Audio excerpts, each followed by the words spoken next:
नमस्ते. मी प्राध्यापक doctor Abasu Shinde, academic counsellor, IGNOU regional centre Pune या ठिकाणाहून आपल्याशी संवाद साधत आहे.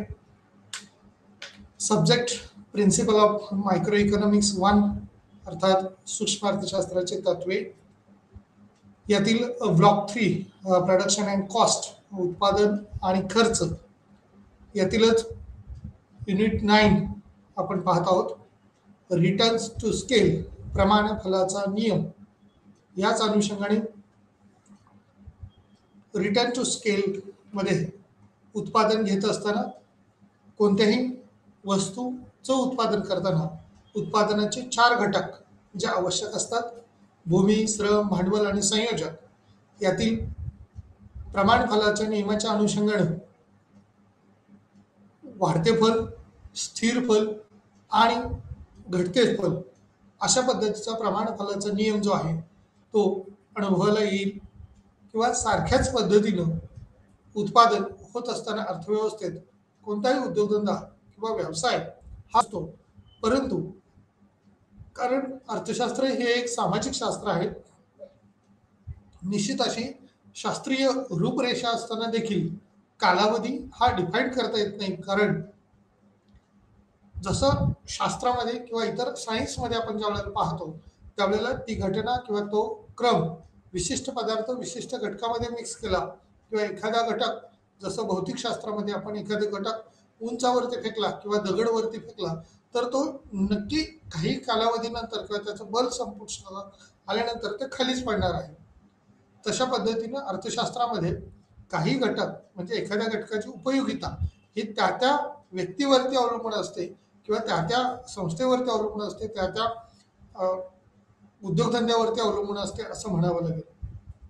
प्रोडक्शन अँड कॉस्टमध्ये उत्पादन आणि खर्च हा कशा पद्धतीनं होत असतो, तर उत्पादन हे आउटपुट किती मिळू शकेल आणि त्या त्या अनुषंगाने म्हणजे उत्पादन जेवढं असेल त्या पद्धतीनं उद्योजक हा खर्च करत असतो किंवा गुंतवणूक करत असतो.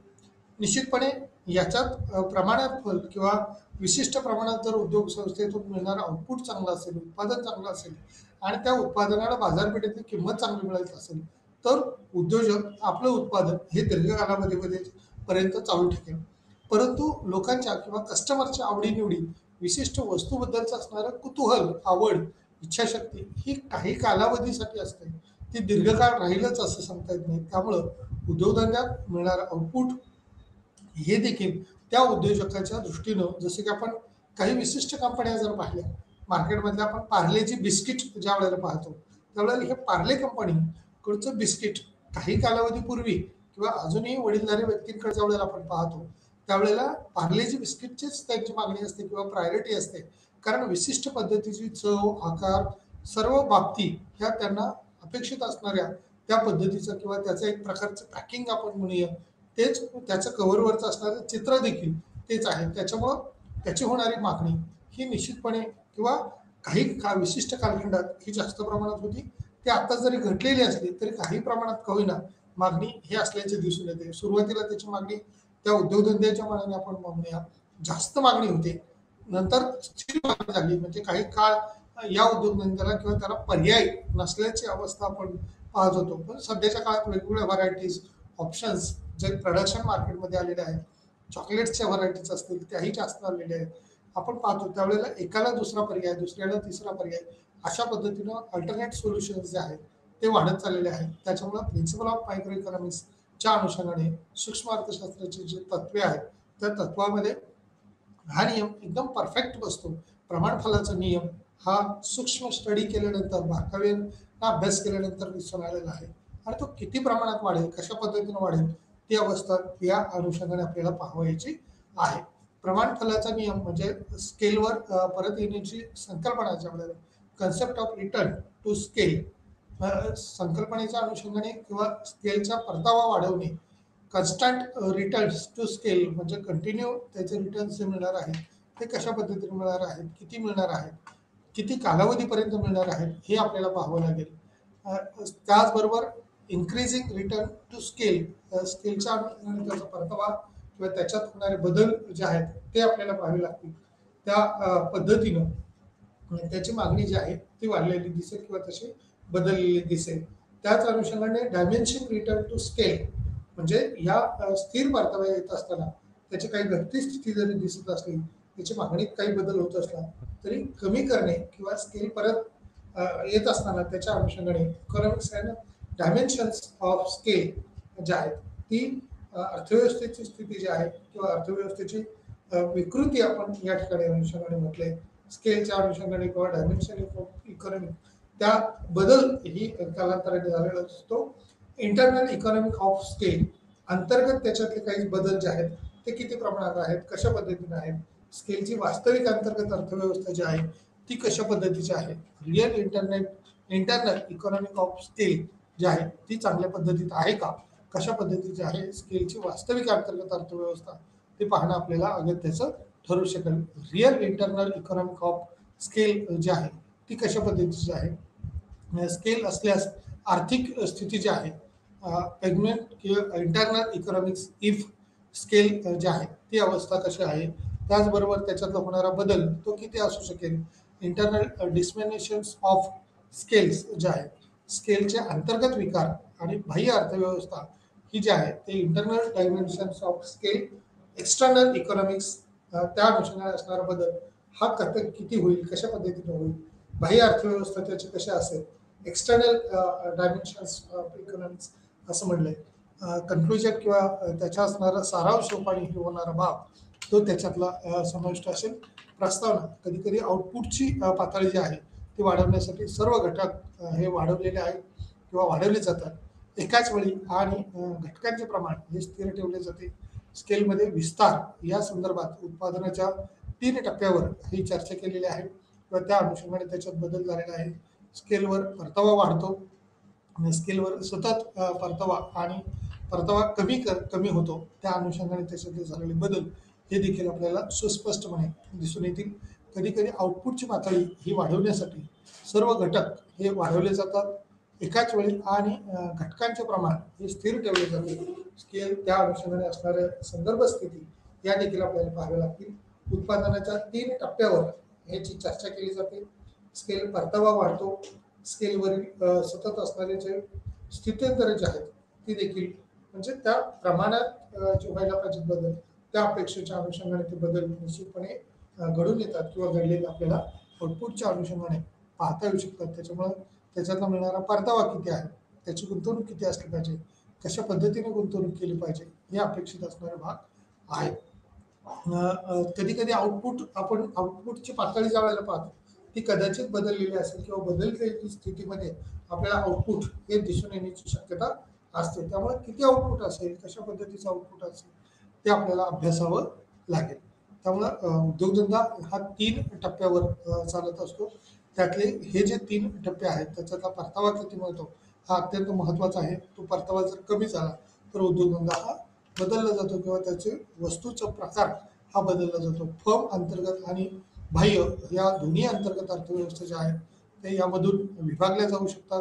स्केलच्या वास्तविक अंतर्गत अर्थव्यवस्था आणि आर्थिक अंतर्गत अर्थव्यवस्थेमध्ये जर उत्पादनाचे प्रमाण हे सतत विस्तारत आहे आणि अंतर्गत आर्थिक संकटाचा टप्पा हा देखील त्यातला महत्त्वाचा भाग आहे. स्केल सेट म्हणजेच एका विशिष्ट बिंदूनंतर उत्पादनातील वाढ ही त्यापेक्षा कमी किंवा जास्त असू शकते.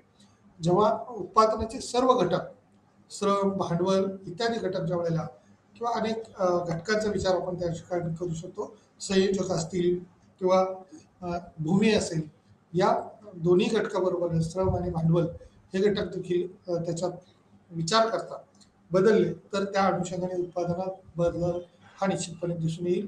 परंतु या ठिकाणी 2च घटक त्यामध्ये श्रम आणि भांडवल याच्यात जर बदल केला तर कशा पद्धतीनं या उद्योगधंद्यामध्ये परिवर्तन होतं किंवा त्याच्यातली अवस्था जी आहे ती प्रमाण फलाचा नियम अनुभवायला येऊ शकते. श्रम आणि भांडवल हे घटक स्थिर तंत्राची किंवा 3 शक्यता त्याच्यातही विचारात घेतलेल्या आहेत. अझम्पशन्स आपण म्हणूया, गृहीतक विचारात घेतलेले आहेत. वाढीच्या तुलनेत आउटपुट मोठ्या प्रमाणात वाढते.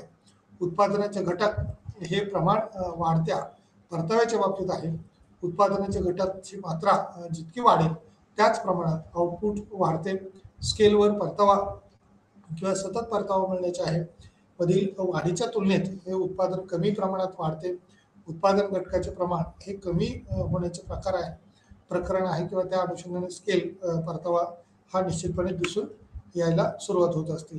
या स्केलच्या अनुषंगाने किंवा परताव्याच्या अनुषंगाने ती संकल्पना पाहत असताना त्याच्या प्रवृत्ती ज्यावेळेला आपण पाहतो त्या संकल्पनेच्या अनुषंगाने जेव्हा घटकामधील गुणोत्तर हे ठेवले जाते तेव्हा उत्पादन पाहिले जाते स्थिर, परंतु स्किल हे विस्तारित आहेत किंवा त्या अनुषंगाने तसं त्याच्यात बदल झाला आहे. या आउटपुटच्या शेड्यूलमध्ये कोणत्या कोणत्या घटक बदललेले आहेत? Input x, input Y, percentage change in input, output, percentage change in output, याच्यात कशा पद्धतीने बदल झालेला आहे?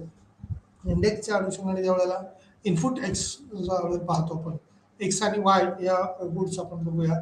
त्या अनुषंगाने 2, 4, 4, 8, 8, 16, 16, 32 अशा पद्धतीने ही इनपुट ज्या वेळेला दिली जातात किंवा एखाद्या इनपुटमध्ये आपण भांडवल म्हणू शकतो, श्रम म्हणू शकतो, हे घटक ज्या वेळेला दिलेले आहेत ते कोणते कशा पद्धतीने आहेत? तर चेंजिंग इन इनपुट 100% म्हणजे 100% याच्यात बदल केलेला आहे.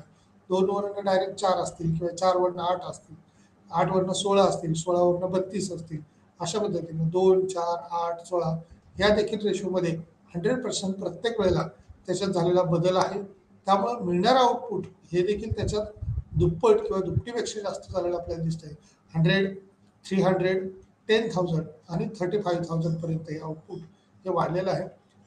पर्सेंटेजमध्ये ज्या वेळेला आपण आउटपुट आपण पाहिलं 100% याच्यात बदल झाला, त्यावेळेला मिळालेलं आउटपुट कशा पद्धतीने आहे? तर त्या आउटपुट देखील आपण बघूया. सुरुवातीला मिळणारं सेम आउटपुट असेल 100%च्या अनुषंगाने. सेकंड स्टेजला 200 एवढं आउटपुट मिळालेलं आहे. 200% एवढं आउटपुट आहे. 233% एवढं आउटपुट मिळालेलं आहे.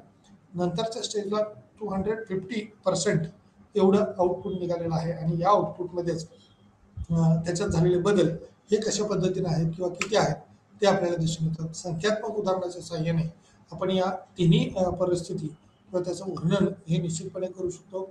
या वर्णनात्मक बाबीवरती ही काल्पनिक स्थिती जरी आपल्या विचारात घेतलेली असेल तर त्याच्यातून मिळणारं आउटपुट हे डेफिनेटली फायदेशीर आपल्याला दिसून येईल.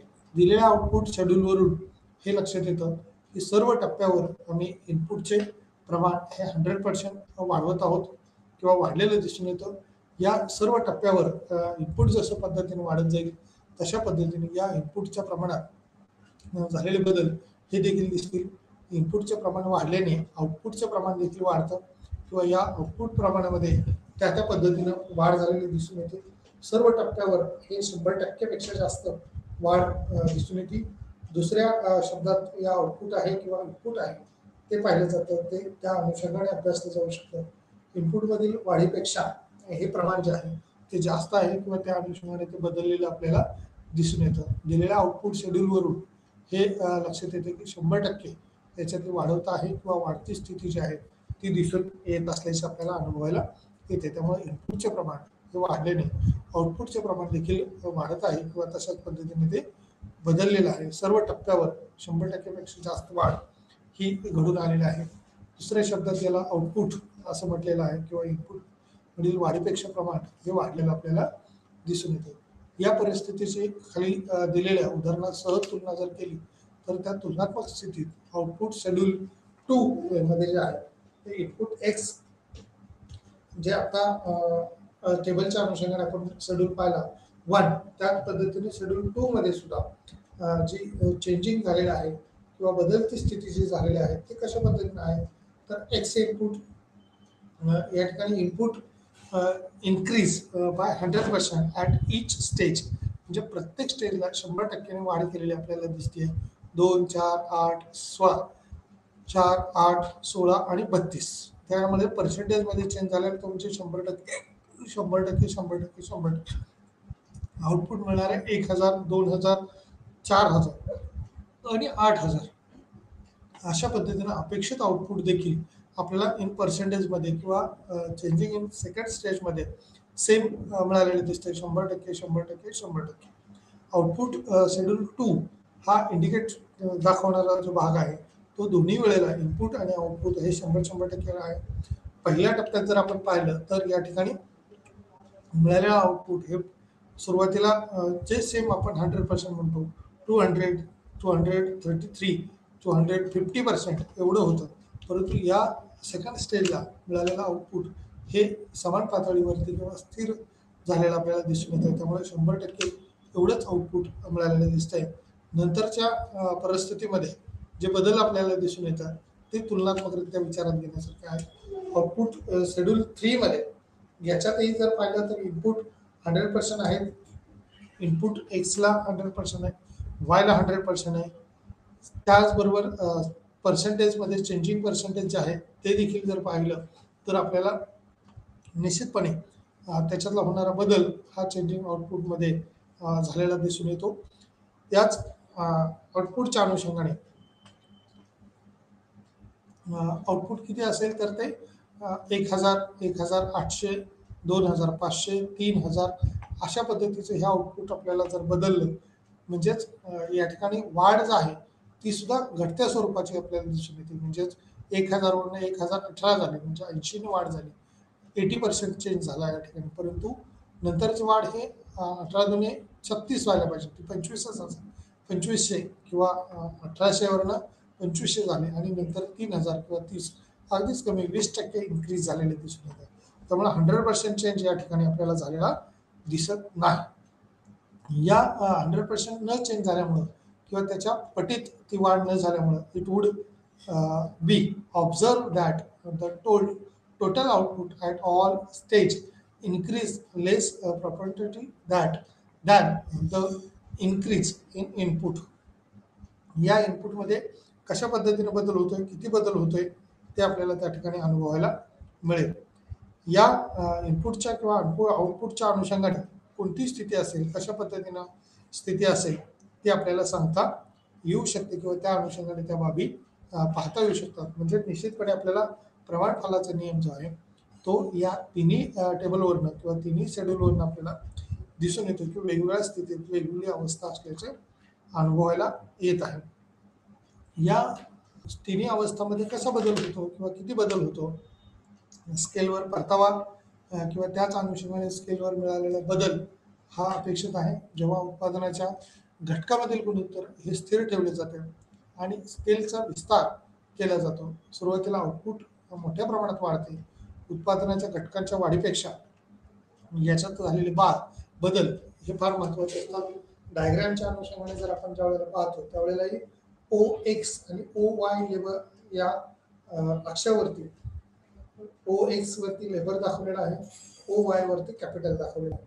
म्हणजे एक घटक जेवढ्या प्रमाणात इन्क्रीज केला जातोय तेवढ्याच प्रमाणात लेबर हा घटक किंवा कॅपिटल बरोबरच लेबर हा देखील वाढवत जर नेलं तर या ठिकाणी प्रमाणात P1 P2 P3 P4 हे वक्र जे आहेत ते शून्य अक्षाशी बहिर्गोल होत असताना एक समांतर रेषा OS या अक्षावरती समान पातळीवरती 45 अंशाचा कोन आपण म्हणूया या ठिकाणी झालेला आपल्याला दिसून येतो. आणि या 45 अंशाच्या म्हणजे 90 अंशामध्ये 45 अंशाचा कोन होत असताना समांतर रेषा ही समोर चाललेली आहे आणि P1 P2 P4 P5 हे वक्र तयार होत असताना यांचा संतुलन बिंदू ABCD या 4 ठिकाणावरती समतोल झालेला आपल्याला पाहायला मिळतो किंवा समतोल असण्याची अवस्था दिसून येते.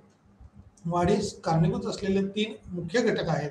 स्केलवर परत येत असताना किंवा अविभाज्यता, स्केलवर परतावा वाढवण्याचे सर्वात महत्त्वाचे कारण आहे तांत्रिक आणि व्यवस्थापकीय अविभाज्यता. चा अर्थ हा उत्पादनाची अविभाज्यता आहे किंवा घटक आहे. म्हणजेच एक विशिष्ट किमान आकार हा विचारात घेतला जातो. घटक आणि जरी ते आउटपुटच्या आकाराच्या संबंधात मोठे असले तरी त्यात बदलतात वापरण्यासाठी म्हणजेच विभागलेले जाऊ शकतात.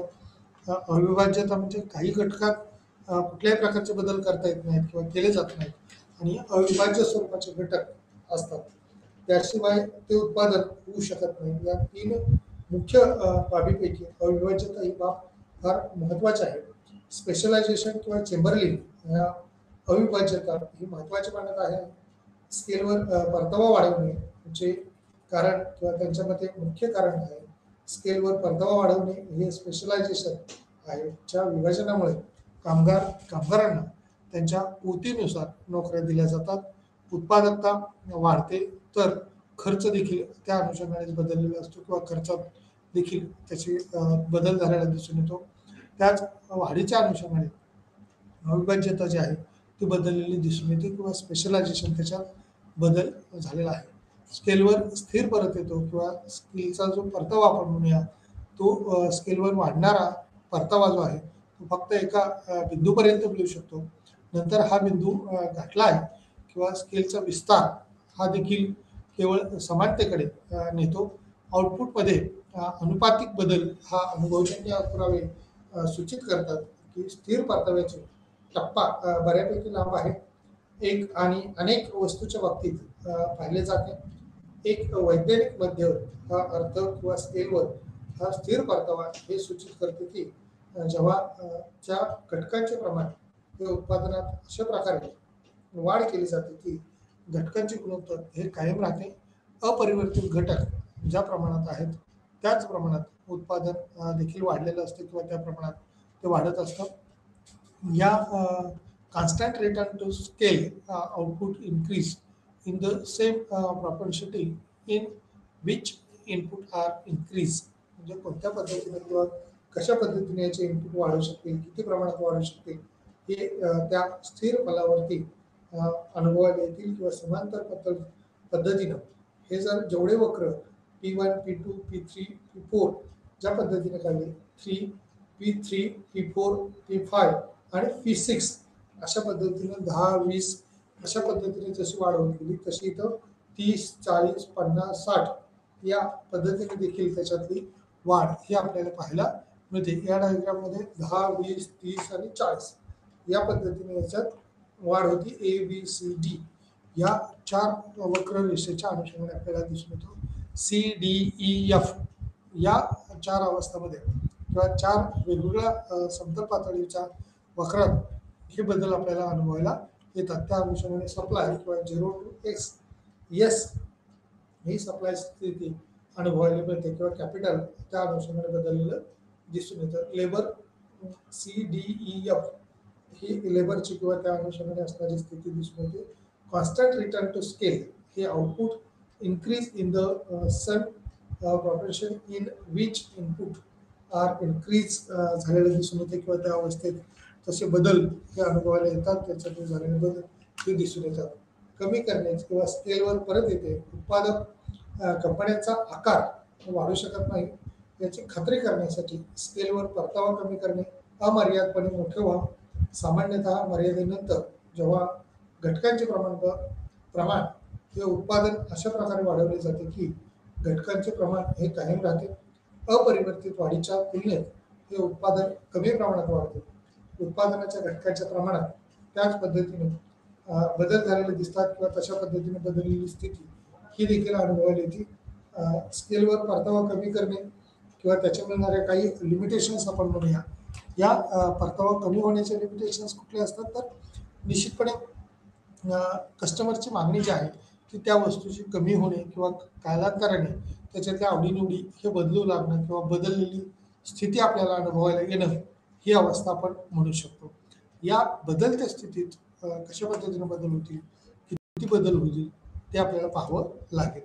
P5, P6, P7, P8, P9, P10 अशा पद्धतीने या 5ही अवस्थांमध्ये 50, 60, 70, 80, 90 आणि 100 शून्य किंवा 0S ही कॅपिटल आणि लेबरच्या मध्ये झालेली इन्क्रीज आणि त्यानुसार झालेले उत्पादन हे देखील आपल्याला महत्त्वाचे ठरतील. कमी करणं किंवा त्या अनुषंगाने त्यातले होणारे बदल हे आपल्याला अभ्यासावे लागतील.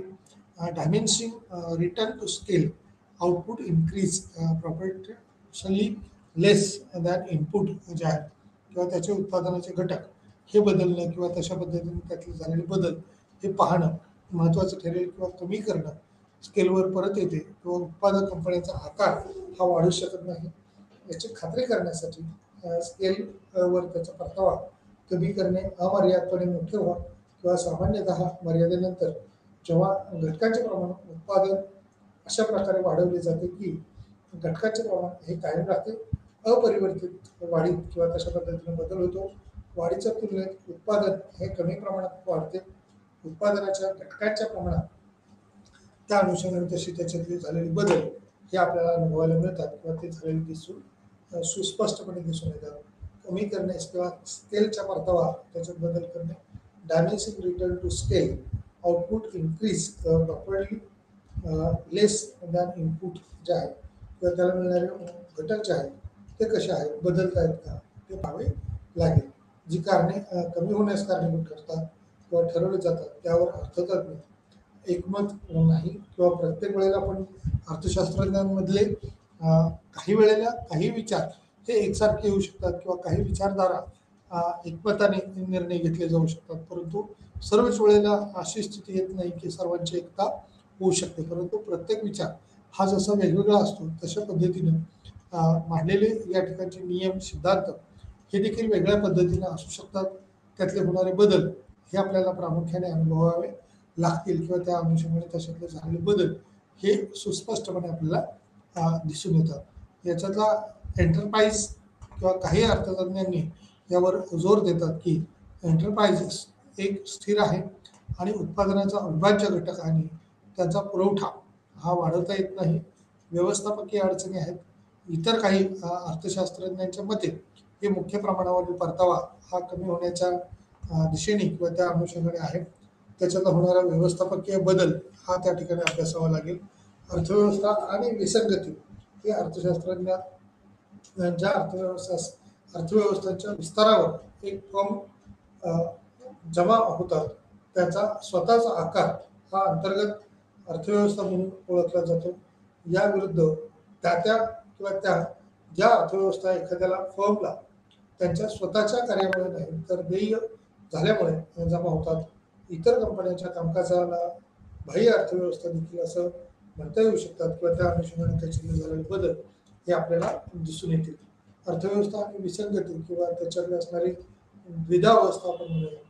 अर्थशास्त्रात ज्या विस्तारावर एक फर्म जमा होते किंवा त्याचा स्वतःचा आकार हा अंतर्गत अर्थव्यवस्था आहे किंवा त्यात झालेले बदल हे दिसून येतील म्हणून ओळखला जातो. याविरुद्ध त्या ज्या अर्थव्यवस्था या एखाद्याला फर्मला त्यांच्या स्वतःच्या कार्यामुळे नाही तर देय झाल्यामुळे जमा होतात.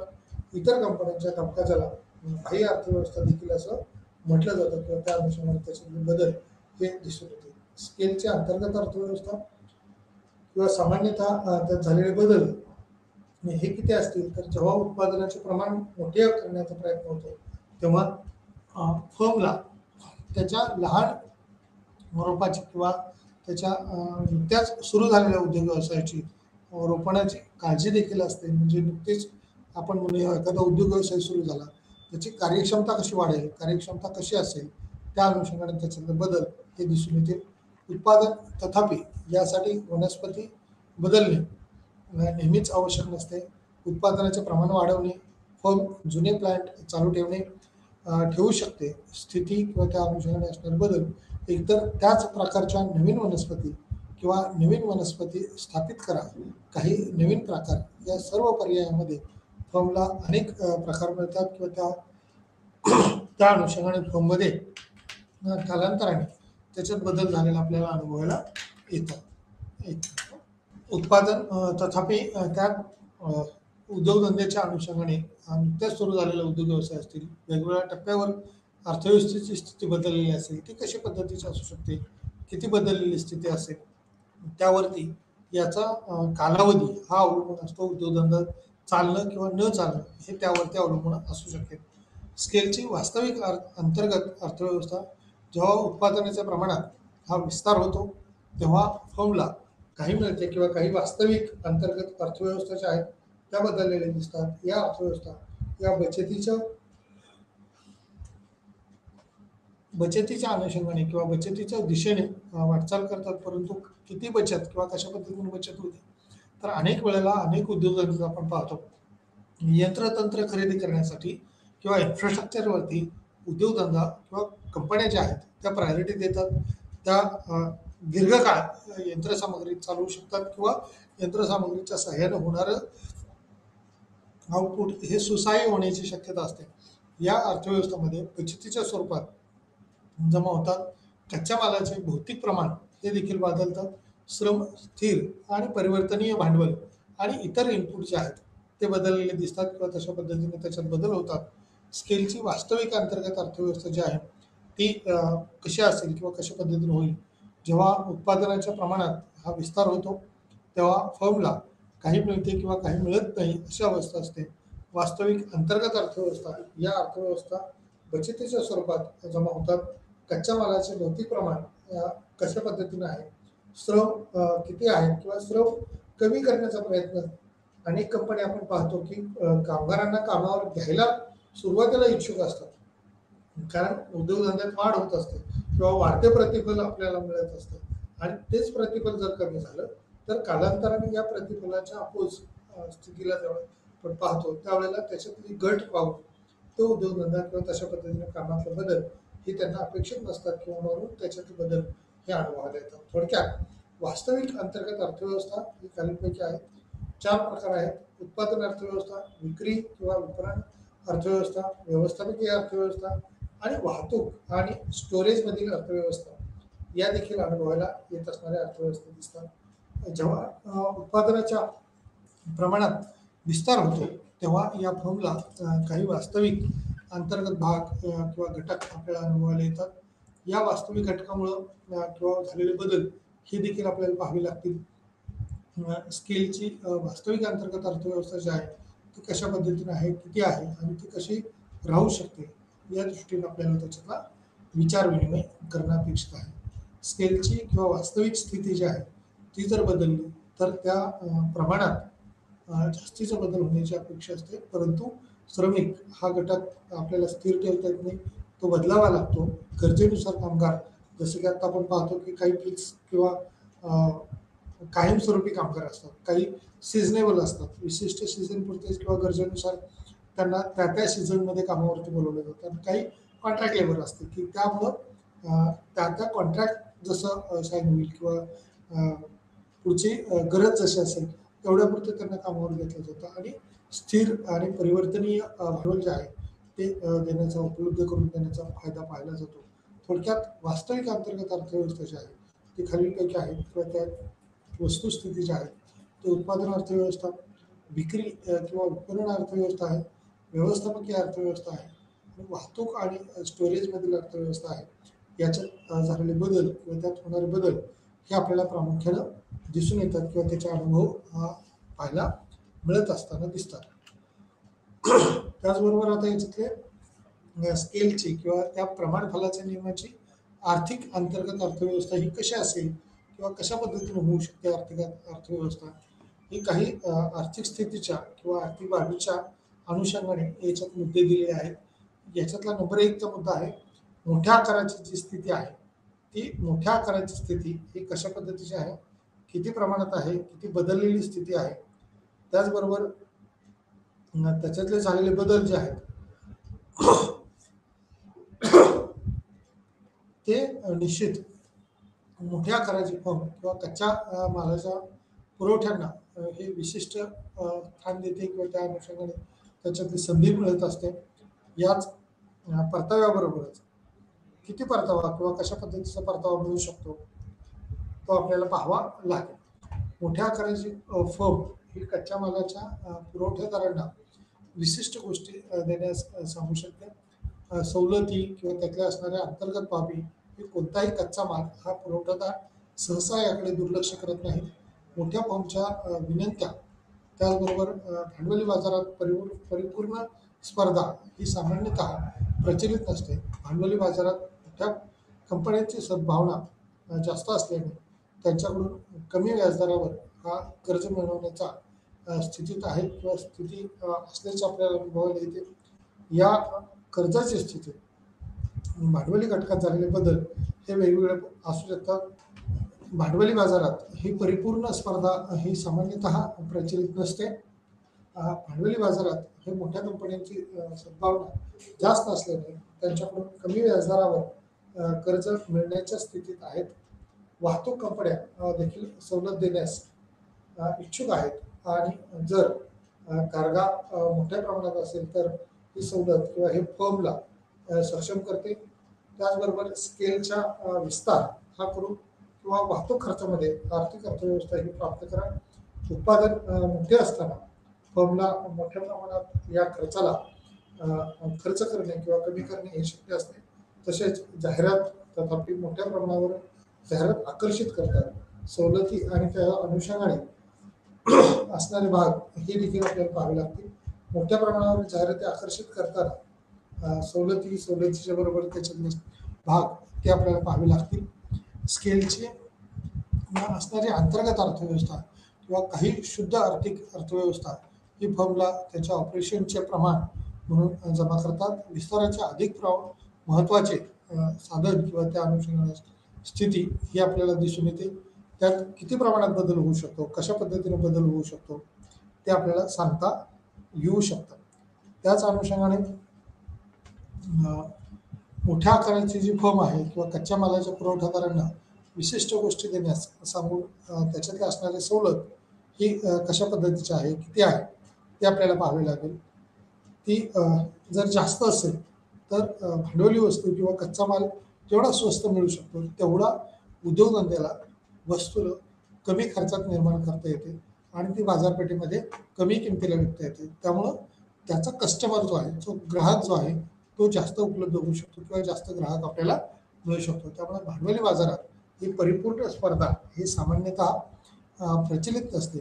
भांडवली बाजारात मोठ्या कंपन्यांची सद्भावना जास्त असल्याने त्यांच्याकडून कमी व्याजदरावर ही कर्ज मिळण्याच्या स्थितीत आहेत. वाहतूक कंपन्या देखील सवलत देण्यास इच्छुक आहेत आणि जर कार्गो किंवा मोठ्या प्रमाणात असलेली स्थिती जर असेल तर फर्मला सक्षमता करते.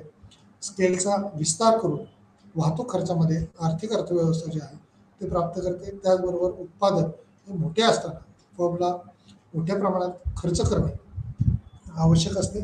तसेच जाहिरात तथापि मोठ्या प्रमाणावर जाहिराती आकर्षित करतात. सवलती आणि सवलतीच्या माध्यमाने दिल्या जातात त्या सवलतीची असणारी स्थिती ही देखील आपल्याला पाहावी लागेल किंवा स्केलची असणारी परिवर्तनीय स्थिती आपल्याला पाहता येऊ शकते. स्केलच्या अंतर्गत विकार जे आहेत ते कशा पद्धतीने आहेत.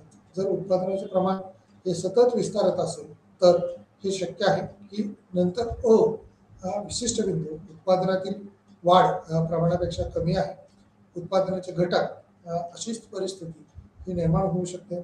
असे अनेक अर्थतज्ञांच्या मते आहे किंवा अर्थतज्ञांचे मत आहे. जर उत्पादन हे इष्टतम प्रमाणाच्या पलीकडे ढकलले गेले तर अर्थव्यवस्थेची म्हणजे अतिरिक्त उत्पादन आपण म्हणूया की जे अतिरिक्त उत्पादन असेल त्यावेळेला त्या अतिरिक्त उत्पादनामुळे बाजारपेठेतली स्थिती ही वेगळी होऊ शकते किंवा त्याच्यातले होणारे बदल हे दुरावस्थेकडे आपण म्हणूया. अतिरिक्त उत्पादनामुळे देखील समस्या निर्माण होतात. त्यामुळे उत्पादन हे योग्य प्रमाणात असणं हे कधीही फायदेशीर ठरू शकतं. जेवढी मागणी आहे तेवढाच पुरवठा जर झाला तर बाजारपेठेत किंमत ही वस्तूला चांगली मिळते. त्याच किमतीच्या आधारावरती त्या उद्योगधंद्यालाही ऊर्जित अवस्था मिळते. त्यामुळे एखादं उत्पादन स्वस्त झालं की त्याचा परिणाम हा इतर उत्पादनावर देखील होत असतो. त्यामुळे इतर वस्तूच्या किमती हे देखील कमी कराव्या लागतात. त्यामुळं स्पर्धेच्या बाजारात किंवा परफेक्ट कॉम्पिटिशन ज्या वेळेला आपण मायक्रो इकॉनॉमिक्समध्ये शिकतो, सूक्ष्म अर्थशास्त्रात ज्या वेळेला पूर्ण स्पर्धेचा नियम शिकतो त्यावेळेला हे अनुभवायला येतं की उत्पादन घटकाच्या ज्या उपलब्धतेवरती मर्यादा आहेत, व्यवस्थापनातील समस्या आहेत, त्या तांत्रिक घटकाच्या तांत्रिक दृष्टीने जर बघितला तर ते वेगळ्या स्थितीत दिसतात. म्हणजेच त्यातले नियम किंवा त्या अनुषंगाने घेतलेलं उत्पादन याला काही मर्यादा आहेत, काही समस्या आहेत, त्या तांत्रिक बाबीने देखील महत्त्वाच्या आहेत.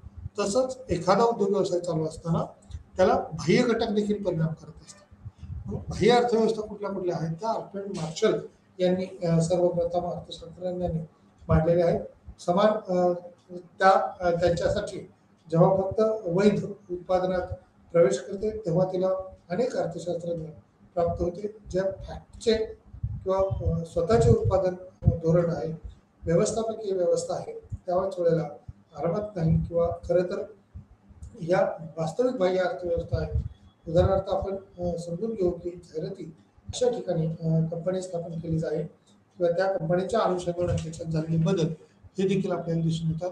बाह्य अर्थव्यवस्था किंवा अल्फ्रेड मार्शल यांनी सर्वप्रथम अर्थशास्त्रीय चर्चा केली किंवा समान त्यांच्या अनुषंगाने जे बदल झालेले आहेत जेव्हा फक्त वैध उत्पादनात प्रवेश करते किंवा त्या अनुषंगाने त्याच्यातले बदल हे दिसून येतात, तेव्हा त्याला अर्थशास्त्रज्ञ किंवा त्या फॅक्टरचे स्वतःचे उत्पादन धोरण हे व्यवस्थापकीय धोरण आहे. आरामात नाही किंवा त्या अनुषंगाने त्यातले झालेले बदल हे देखील त्या ठिकाणी आपल्याला दिसून येतील. खरं तर या वास्तविक बाह्य अर्थव्यवस्था आहेत. उदाहरणार्थ आपण समजून घेऊ की जाहिराती जर जास्त झाल्या, एखादी ॲडव्हर्टाईज जास्त असेल तर त्या ॲडव्हर्टाईजमुळं सुद्धा डिमांड वाढण्याची शक्यता असते किंवा जाहिरातीवरचा काही कंपन्यांचा खर्चच एवढा प्रचंड होऊ शकतो किंवा सर्वसाधारणपणे कोणत्याही उद्योगधंद्यात उत्पादनात जाहिरातीवरील खर्च हा 15% पर्यंत असणं अपेक्षित आहे. परंतु तो जर जास्त झाला तर तेवढा आउटपुट मिळेलच असं होत नाही. परंतु या जाहिरातीमुळं लोकांकडे त्या वस्तू या इनडायरेक्टली त्यांच्या माइंडमध्ये सेट होतात. कस्टमर एक प्रकारचा तयार होतो आणि त्या वस्तूची मागणी वाढत असते. जसं की वेगवेगळं आपण इलेक्शन्स ज्या वेळेला पाहतो त्यावेळेला इलेक्शनच्या वेळेला खूप मोठ्या प्रमाणावर होर्डिंग्स असतात. छोट्या मोठ्या कॉम्प्लिमेंट वाटल्या जातात, जाहिराती वाटल्या जातात. आता सध्या डिजिटलचा काळ असल्यामुळे त्याला मोबाईल, व्हॉट्सअपच्या माध्यमातून असेल, यूट्यूब असेल, ट्विटर असेल, या सर्व माध्यमातून ॲडव्हर्टाईज केली जाते आणि या ॲडव्हर्टाईजमुळं लोकांपर्यंत ती उमेदवार जो असो, पॉलिटिकल लीडर जो आहे तो पोहोचतो आणि त्याचा डेफिनेटली आउटपुट असं निघतो की पुन्हा त्याचं सिलेक्शनच्या वेळेला त्याचं नाव चर्चेत राहतं. तशा पद्धतीनं उद्योगधंद्यामध्ये मिळणारा आउटपुट किंवा बाह्य घटकाच्या मिळणाऱ्या बेनिफिट्समुळं ॲडव्हर्टाईज ज्या प्रमाणे वाढत जाईल, माउथ पब्लिसिटी जशी वाढत जाईल तशा पद्धतीने त्याचा ग्राहक हा वाढतो. त्यामुळे उद्योगधंद्यात उत्पादन हे चांगल्या पद्धतीने चालतं किंवा उत्पादन हे भरीव स्वरूपाचा असल्याचं दिसून येतं आणि त्यामुळे तिथला कस्टमर जो आहे तो तशा पद्धतीनं वाढत जाईल. त्यामुळे अल्फ्रेड मार्शल यांनी सर्वप्रथम अर्थशास्त्रीय चर्चा केली. समान त्यांच्यासाठी किंवा जे फक्त उत्पादनात प्रवेश करते तेव्हा तिला अनेक अर्थशास्त्रज्ञ प्राप्त होते. ते फॅक्टरचे स्वतःचे उत्पादन धोरण आहे, व्यवस्थापकीय व्यवस्थापन आहे, त्यात आरामता नाही. खरं तर या वास्तविक बाह्य अर्थव्यवस्था आहेत. उदाहरणार्थ आपण समजून घेऊ शकतो किंवा त्या अनुषंगाने त्याचे ते बदल जे आहेत ते सुस्पष्टपणे जाणवतील. त्याचबरोबर बाह्य घटकामध्ये जेव्हा कामकाजाचा विस्तार केला जातो तेव्हा अशा अनेक विकृती निर्माण होतात ज्याचा फर्मवरच काही विशेष वाईट परिणाम होत नाही किंवा त्याचा बाह्य घटकावरचा होणारा परिणाम हा देखील आपल्याला विचारात घ्यावा लागतो. त्यामुळं कामकाजाचा विस्तार होणं अशा अनेक बाबी आहेत किंवा त्या स्थितीत त्याच्यात झालेले बदल हे आपल्याला अनुभवायला मिळत असलेले दिसतात. यात प्रमाणफलाचा नियम ज्या वेळेला आपण शिकतो त्यावेळेला ह्या 3 टेबलच्या 3 आकृत्या ज्या आहेत त्या तिन्ही लक्षात घेणं, समजून घेणं हे महत्त्वाचं आहे.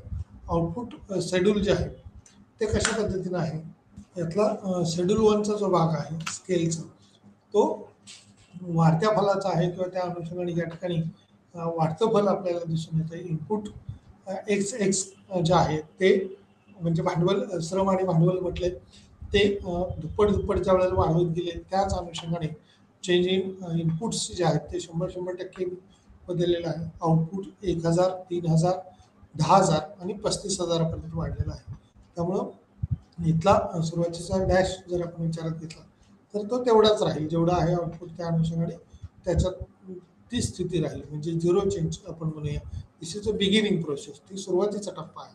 परंतु दुसऱ्या टप्प्यामध्ये ज्यावेळेला आपण पाहतो त्यावेळेला त्याच्यात 200 वाढ झालेली आहे.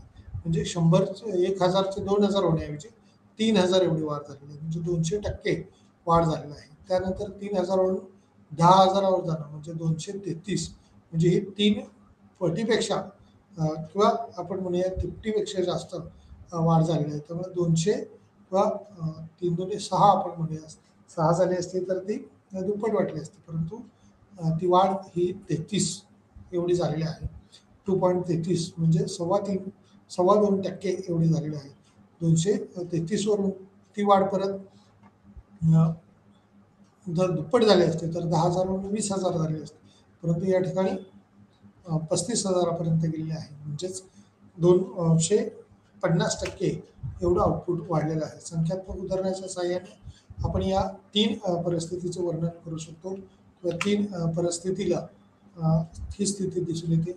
दिलेल्या आउटपुट शेड्यूलवरून हे लक्षात येते की सर्व टप्प्यावर आम्ही इनपुटचे प्रमाण 100% वाढवत आहोत. इनपुटचे प्रमाण वाढलेले आउटपुटचे प्रमाण होते सर्व टप्प्यावर 100% पेक्षा जास्त वाढ ही दिसून येते. दुसऱ्या शब्दात आउटपुट आहे इनपुटमधील वाढीपेक्षा त्याचं प्रमाण जे आहे ते बदललेलं दिसते किंवा बदललेली स्थिती या अनुभवाला येत असल्याचे आपल्याला पाहायला मिळते. परंतु दुसऱ्या शेड्यूलमध्ये ज्यावेळेला आपण पाहतो त्यावेळेला दुसऱ्या शेड्यूलमधलं दुप्पट दुप्पट दुप्पट अशी जी एक्स वायची वाढ आहे त्याच पद्धतीने चेंज झालेली वाढ ही स्थिर स्वरूपाची आहे, कॉन्स्टंट आहे. म्हणजे 100% वाढ झालेली आहे. आउटपुट 1000वरून 2000, 2000वरून 4000, 4000वरून 8000पर्यंत गेलेलं आहे. म्हणजे उद्योग संस्था ज्या स्टेजला आपण म्हणूया इक्वल स्टेजची आपण म्हणतो, समांतर पातळी समतल पातळीला पोहोचलेली ही दिसते. त्यामुळं ही अवस्था खरं तर उद्योजकांना अपेक्षित असते आणि उद्योगधंदा याच काळात स्थिर टेबल झालेला असतो. कोणत्याही उद्योगधंदा हा किती कालावधी चालू शकतो, कशा पद्धतीने तो चालवला जाईल याला ही मर्यादा किंवा ही एक अवस्था आपण म्हणूया. यानंतरच्या अवस्थेमध्ये म्हणजे घसरणीची अवस्था आपण म्हणूया सुरू झालेली असते. त्यामुळे वाढते बल मिळणं, स्थिर बल मिळणं यापर्यंत उद्योगधंद्याला त्या ठिकाणी काही नियम किंवा आपण म्हणूया काही बंधनं ही उद्योगधंद्याने घालून घेणं अपेक्षित असतं. त्याच बंधनाच्या आधारावरती हे उद्योग व्यवसाय चांगल्या पद्धतीने चालू शकतात किंवा तशा पद्धतीने ते बदललेल्या स्थितीत बदललेले दिसून येतात. परंतु या इनपुट आउटपुट मध्ये झालेल्या बदलामुळे किंवा इनपुट एक्स आणि वाय याच्यात झालेले बदल जे आहेत ते कशा पद्धतीने आहेत, किती स्थितीत बदललेले आहेत ते आपल्याला दिसून येतात. आणि या परिस्थितीची खाली दिलेल्या परिस्थितीची तुलना करता याच्यातली जी अवस्था आहे शेड्यूल 3 मध्ये निश्चितपणे आपण पाहतोय की ती घटलेली आहे. 80, 39, 20 असे असलेल्या अवस्था दिसून येते. 80, 39, 20 म्हणजे हे घटता ग्राफ आल्याचा आपल्याला अनुभवायला येत असताना दिसून येते. त्यामुळे 2, 4, 8, 16 अशी अवस्था जी आहे ती 4, 8, 16 आणि 32 ही इनपुट जशा पद्धतीने बदललेले आहेत त्यात तेवढेच बदल किंवा तशा पद्धतीची घट ही झालेली आपल्याला अवस्थेतून दिसून येते. चेंजिंग पर्सेंटेज किंवा आउटपुट जे आहे ते 80, 39, 20 या पटीमध्ये ते घटलेलं आपल्याला दिसून येते किंवा अनुभवायला येत आहे. या स्केलवर वाढणारा परतावा आहे, वाढवणे आहे. जेव्हा उत्पादनाच्या घटकामधील गुणोत्तर हे स्थिर ठेवले जाते आणि स्केलचा विस्तार हा केला जातो. सुरुवातीला आउटपुट हे मोठ्या प्रमाणात वाढते. उत्पादनाच्या घटकांच्या वाढीपेक्षा त्याच्यात झालेले बदल हे देखील दिसून येतात. स्केलवरचा मिळणारा परतावा हा किती असू शकतो, कशा पद्धतीने असू शकतो तो आपल्याला या ग्राफमध्ये निश्चितपणे दिसून आलेला आहे. P1, P2, P3, P4 म्हणजे 10, 20, 30 आणि 40 ABCD हा परतावा या ठिकाणी वाढत्या स्वरूपाचं फल जे आहे त्या अनुभवाला येते. OS P1, P2, P3, P4 ही अवस्था जी आहे ती वाढलेली आहे. OX, OY हा परतावा त्याच्यातून मिळालेला आपल्याला अनुभवास येतोय. वाढीस कारणीभूत असलेले 3 मुख्य घटक आहेत. स्केलचा परतावा अविभाज्यता आहे. स्केलवर परतावा वाढवण्याचे सर्वात महत्त्वाचे कारण आहे तांत्रिक आणि व्यवस्थापकीय अविभाज्यता. चा अर्थ हा उत्पादनाचा अविभाज्य घटक आहे. म्हणजेच एक विशिष्ट किमान आकार असतो घटक आणि जर ते आउटपुटच्या आकाराच्या संबंधात मोठे असले तरी त्यात आहे किंवा वापरण्याची स्थिती जी आहे ती बदललेली दिसते. म्हणजेच ते विभागले जाऊ शकत नाही. त्या अनुषंगाने त्याच्यात झालेले बदल हे आहेत.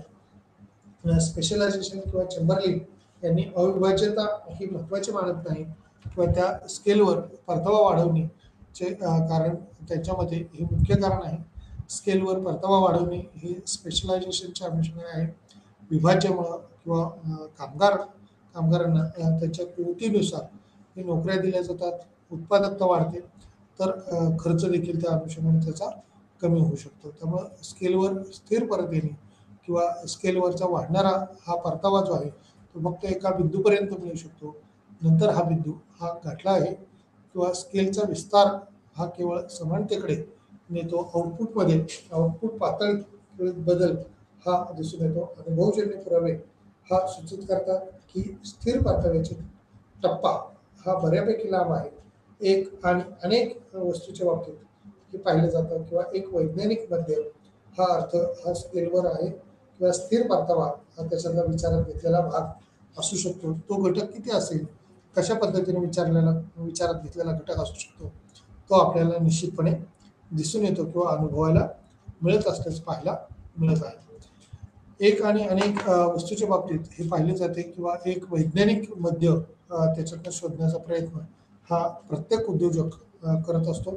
अनुभवजन्य पुरावे किंवा अनुभवी व्यक्तीचा सल्ला कमिटी त्याच्यावर नेमली जाते आणि त्या कमिटीच्या अनुषंगाने एक अनेक वस्तूच्या बाबतीत हे पाहिलं जातं किंवा एक वैज्ञानिक दृष्टिकोन कसा देता येईल ते पाहता येईल.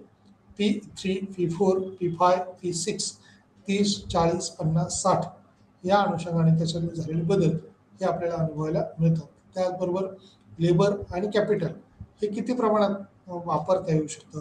कालांतराने या उद्योगधंद्यामध्ये सुद्धा घटीची अवस्था जी आहे ते अनुभवायला येते.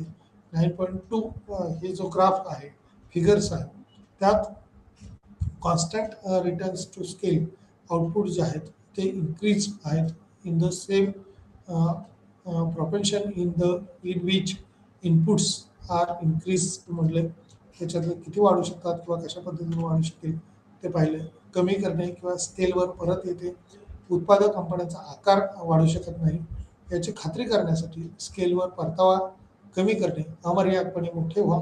सामान्यतः मर्यादेनंतर जेव्हा घटकाचे प्रमाण हे उत्पादन वाढत असतं किंवा त्या अनुषंगाने ते बदलतही असतं, अशा प्रकारे वाढवले जाते की घटकांचे प्रमाण हे कायम राहते. अपरिवर्तित घटक हे विचारात घेतले जातात किंवा त्याचे परिवर्तन किती असेल, कशा पद्धतीने असेल ते पाहणं महत्त्वाचं ठरेल. ते डायग्राममध्ये आपल्याला P5, P6, P7, P8, P9 आणि P10 या पद्धतीने दाखवलेलं आहे. EFGHIJ ह्या यातील समतोल पातळी ही या ठिकाणी OS या वक्रावरती आलेली दिसून येते. 50, 60, 70, 80, 90 आणि 100 या पातळीला बदल झालेले दिसतात किंवा कॅपिटल आणि लेबर अशा पद्धतीने इन्क्रीज झालेले दिसतात. कमी करणं किंवा त्या अनुषंगाने झालेले बदल हे देखील अनुभवायला येतात. उत्पादक कंपन्याचा आकार हा वाढू शकत नाही याची खात्री करण्यासाठी स्केलवर परतावा कमी करणे किंवा अमर्यादपणे मोठ्या प्रमाणात वाढवणं हा किती शक्य आहे किंवा कशा पद्धतीने वाढवता येईल तो आपल्याला पाहावा लागेल. अशा प्रकारे वाढवले जाते की घटकांचे प्रमाण हे कायम राहते.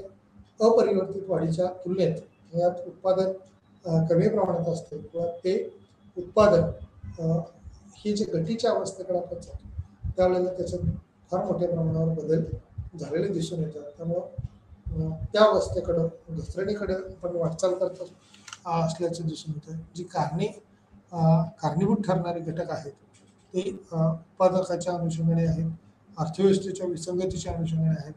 अर्थतज्ञांमध्ये या बाबतीत एकवाक्यता नाही आहे, वेगवेगळी स्थिती असलेली दिसून येते. म्हणून या विरुद्ध त्या ज्या अर्थव्यवस्था आहेत त्या एखाद्या फर्मला त्यांच्या स्वतःच्या कार्यामुळे नाही तर ध्येय झाल्यामुळे जमा होतात. इतर कंपन्यांच्या कामकाजाला या बाह्य अर्थव्यवस्था अनुभवायला येतात किंवा दिसून येत असलेल्या आपल्याला पाहायला येतात. स्केलची अंतर्गत अर्थव्यवस्था ही सामान्यतः जेव्हा उत्पादनाचे प्रमाण मोठे करण्याचा प्रयत्न केला जातो तेव्हा फर्म त्याच्या लहान रोपांची जागा मोठ्या रोपाने घेते आणि यामुळे म्हणजेच थोडक्यात लहान उद्योग संस्था ही मोठ्या उद्योग संस्थेची जागा रोपाची जागा जी म्हटली ती मोठ्या उद्योग संस्थेत म्हणजे असं आपण म्हणूया की एखादा छोटा उद्योग व्यवसाय असतो त्याचा मोठ्यात रूपांतर होणं किंवा मोठ्याने छोट्याला गिळंकृत करणं आणि तेवढे स्वतःचे स्पेअर पार्ट असतील वस्तू असतील ती निर्माण करणं आणि एकच मोठा उद्योग जे आहे जसं की आपण टाटा उद्योग समूह ज्या वेळेला पाहतो किंवा स्टीलच्या बाबतीत टाटांचं उत्पादन हे कुठल्याही डेफिनेटली फायदेशीर ठरत असते. त्यामुळे काही टू व्हीलर कंपन्या असतील, फोर व्हीलर कंपन्या असतील, या कंपन्यांना या मटेरियलची मागणी जी आहे ती वेगवेगळ्या सब कंपनीज आपण म्हणतो त्या कंपनीजकडून जास्त असते आणि त्या कंपन्यांचे ते प्रोडक्शन हे देखील वाढलेलं असतं.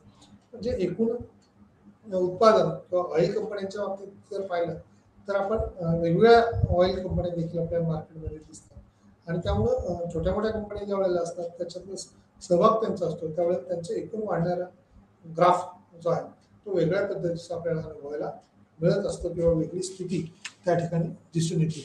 त्यामुळे स्केलची वास्तविक स्थिती जी आहे ती कशा पद्धतीने आहे जेव्हा उत्पादनाच्या प्रमाणात विस्तार होतो तेव्हा फर्मला काही वास्तविक भाग मिळतो का, त्याच्या अंतर्गत स्थिती कशी असेल, बचतीच्या स्वरूपात काय स्थिती असेल, कच्च्या मालाचे भौतिक प्रमाण कसे असेल, श्रम स्थिर आणि परिवर्तनीय भांडवल आणि इतर इनपुट जे आहेत ते कशा पद्धतीचे आहेत, त्या फर्मच्या किंवा थोडक्यात वास्तविक अंतर्गत अर्थव्यवस्था जी आहे ती खालीलपैकी आहेत का. त्या 4 प्रकार: उत्पादन अर्थव्यवस्था, विक्री किंवा विपणन अर्थव्यवस्था, व्यवस्थापकीय अर्थव्यवस्था आणि वाहतूक आणि स्टोरेजमधील असणाऱ्या अर्थव्यवस्था, या आपल्याला अर्थव्यवस्था आपल्याला पाहाव्या लागतील किंवा वेगवेगळ्या अर्थव्यवस्थेचा विचार त्या ठिकाणी निश्चितपणे आपल्याला करावा लागतो. या अनेक बाबीवरती मोठ्या आकाराची फर्म जी आहे, ती उद्योग संस्था जी आहे, ती कशा पद्धतीने कार्य करते, त्याची भांडवली स्थिती काय असेल, भांडवल जर मोठ्या प्रमाणावर उपलब्ध असेल तर त्याच प्रमाणात लेबरची उपलब्ध देखील आवश्यक असते. आणि कच्चा माल या ठिकाणी जो सांगितला तो फर्मच्या मालाच्या दृष्टीनं हा पुरवठ्यादारांना पुरवठा करत असताना त्या अनुषंगाने कच्चा माल किती असू शकेल, कशा पद्धतीचा असू शकेल, त्या अंतर्गत हे घटक जर पुरेशा प्रमाणात उपलब्ध असतील तर त्याच्यामुळे होणारा खर्च हा कमी असतो. त्याचबरोबर ट्रान्सपोर्टिंग हा घटक महत्त्वाचा आहे. कंपन्यांमध्ये वाहतूक साधनं जर स्वतःची असतील तर उद्योग संस्थेला येणारा खर्च हा तुलनात्मक त्या वाहतूक साधनावरती किंवा त्याचा ट्रान्सपोर्टिंग एका ठिकाणाहून दुसऱ्या ठिकाणी माल पोहोचवण्यासाठी हे ट्रान्सपोर्टिंग फॅसिलिटी फार महत्त्वाची असते. आणि या फॅसिलिटीच्या आधारावरती जर कार्गो किंवा त्या अनुषंगाने त्या कंपन्या स्केलचा विस्तार करून वाहतूक खर्चामध्ये आर्थिक अर्थव्यवस्था ज्या आहेत त्या प्राप्त करतात. उत्पादन मोठे असताना फर्मला मोठ्या प्रमाणात खर्च करणं हे अपेक्षित असतं.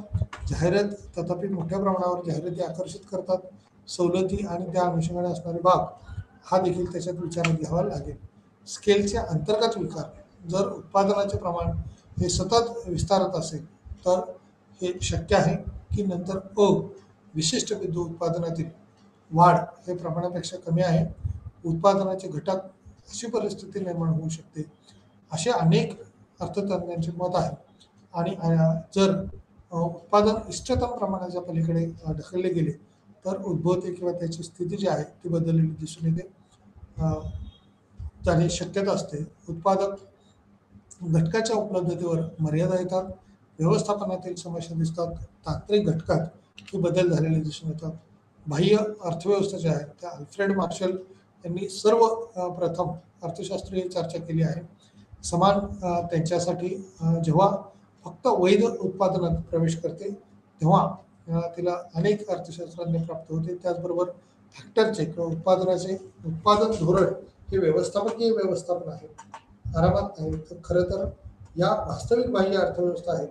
उदाहरणार्थ आपण समजून घेऊ की जाहिराती ज्या आहेत या जाहिरातीमुळे असेल किंवा इतर घटकांमुळे असेल उत्पादन कसं वाढू शकेल याच्यावरती भर प्रामुख्याने दिलेला असतो. त्यामुळे बाह्य वित्तव्यय हे घटक देखील आपल्याला महत्त्वाचे ठरतात.